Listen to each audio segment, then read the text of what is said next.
নমস্কার, আপনাদের সকলকে আন্তরিক অভিনন্দন জানিয়ে আমার আজকের বক্তব্য আমি শুরু করছি। আজকের 2রা আগস্ট। আমি আগস্ট মাস পড়তেই আমি বলেছি যে জাতীয়তা আন্তর্জাতিকতার ক্ষেত্রে দাঁড়িয়ে মানবিকতার কথাগুলি আমি বলে যাব। তো সেই কথাই বলতে শুরু করে বলি যে আমাদের এই ভারতবর্ষ পরাধীন হলো কীভাবে, সেটাও খুব আশ্চর্যজনক ব্যাপার। সিরাজদৌল্লা ভালো মানুষ ছিলেন না খারাপ মানুষ ছিলেন সেটা পরের প্রশ্ন। আগের প্রশ্ন হচ্ছে যে সেদিন এই ঘটনা পলাশীর প্রান্তরে যে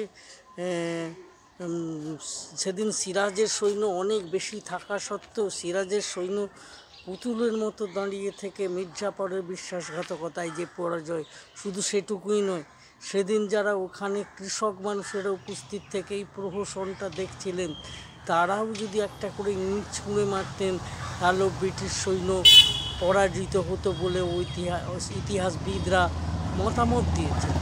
তাহলে কি দাঁড়াচ্ছে যে ভারতবর্ষের মানুষ কিন্তু সেদিন তেমনভাবে বিদ্রোহী হয়ে ওঠেনি, বিদ্রোহের পরাকাষ্ঠা দেখায়নি।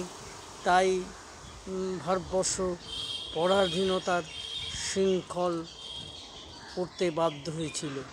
এই কথা পর্যন্ত আজকে বলে আপনাদের সকলকে আন্তরিক অভিনন্দন জানিয়ে আমার বক্তব্য আজকের মতো শেষ করলাম। নমস্কার।